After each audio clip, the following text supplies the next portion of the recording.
Hari ini kita numpuk teori, hatinya keruh, Pak.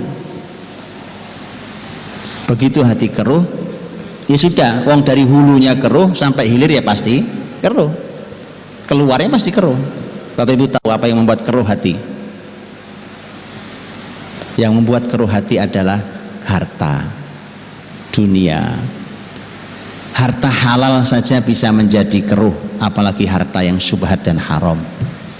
Harta halal tuh Pak, bisa membuat keruh harta, apalagi yang syubhat dan haram.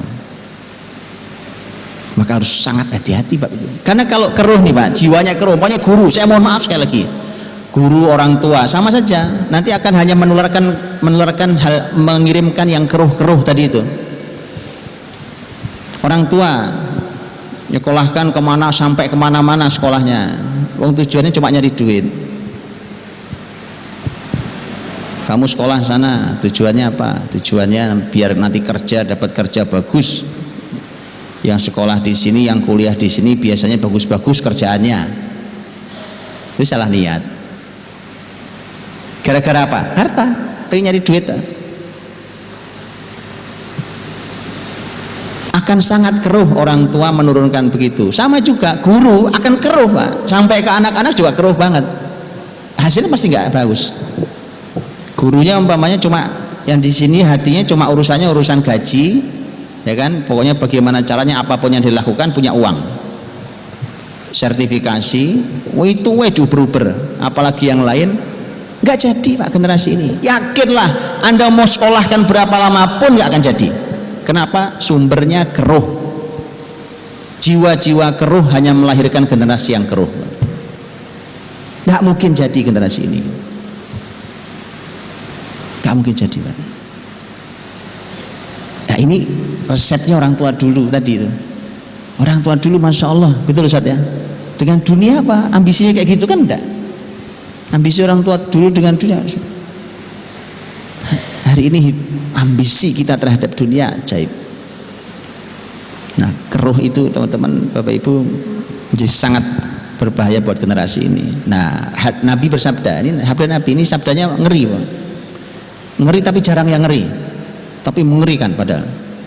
Kata Nabi, man ta'allama ilman mimma yubtagha bihi wajhullah la yata'allamuhu illa liyusiba 'aradan minad dunya lam yurih raihatal jannah yaumal qiyamah. Ngeri hadisnya, hadis sahih. Ini hadis ngeri tapi jarang yang ngeri. Siapa yang belajar ilmu harusnya ikhlas karena Allah, tapi ternyata niatnya karena ingin mendapatkan dunia, betul kan? Betul kan? Kerja, uang, posisi, jabatan, ijazah, itu dunia apa akhirat? Dunia semua. Orang yang begitu niatnya, lam yurih raihatal jannah yaumal qiyamah, dia tidak akan pernah mencium aroma surga. Oh, buru-buru masuk surga Pak, nyium aroma surga aja enggak. Aroma surga itu bisa dicium dari jarak sangat jauh, wanginya itu saja tidak tercium. Kok bisa ya kita sekarang biasa banget gitu ya? Biasa aja kali Pak, orang juga gitu niat sekolahin anak mah niatnya. Coba baca kembali hadis ini. Ini sangat jelas loh. Ilmu, temanya tema ilmu, nyekolahin anak itu ilmu, mendidik anak itu ilmu, niatnya dunia. Oke, bersihkan dulu itu Pak. Memang harus bersih-bersih dulu. Kalau nggak bersih ya jelek hasilnya. Jelek, keluarnya ya jelek. Jadi kita bersih-bersih dulu. Oke. Bersihkan lagi yang lain, yaitu masalah harta. Masalah harta Pak Ibu. Soal harta ini yang ngeri juga. Ada hadis Nabi tentang masalah harta ini. Lahmun nabata min suhtin fannaru aula bih. Daging yang tumbuh dari barang yang haram, neraka lebih layak baginya. Nah terus gimana kalau anak kita suapi barang haram? Ini uang dibawa dari hasil yang haram, dari hasil yang syubhat, dibawa pulang ke rumah, kemudian dipakai jadi bajunya anak-anak, dikonsumsi, tumbuh badannya. Daging yang tumbuh dari barang yang haram, makanya jadi generasi neraka. Bapak Ibu tahu neraka nggak ada enak-enaknya Pak. yang panas, yang gelisah, yang sakit, yang mengeluh, itu neraka. Makanya jadi punya anak itu aja isinya. Hati-hati. Salah satu yang harus dibersihkan adalah urusan harta. Jadi Bapak Ibu, kalau orang tua mengambil harta yang haram itu tumbalnya anak. Tumbalnya mesti anak. Susah didik anak jadi soleh. Itu harta itu. Anda bisa menikmati, bisa keliling dunia, tapi tumbalnya anak-anak. Bahaya sekali.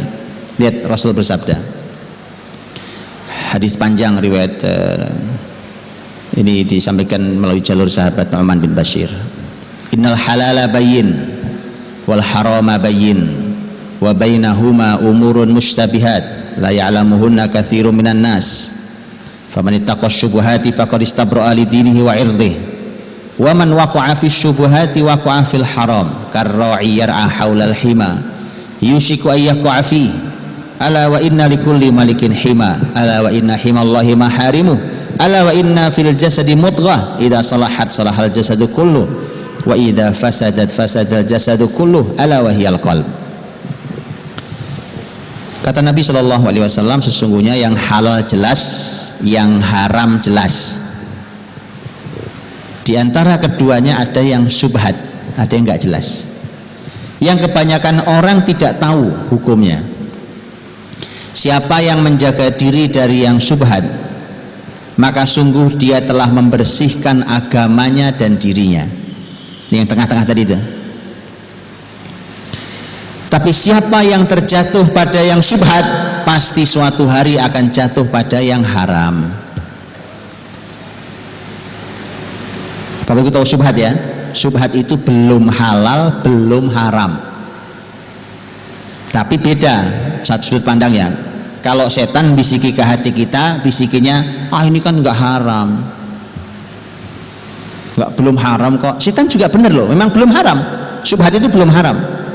Tapi orang beriman akan menjawab dari sisi yang berbeda. Orang beriman akan mengatakan, iya, walau ini belum haram, tapi ini belum halal.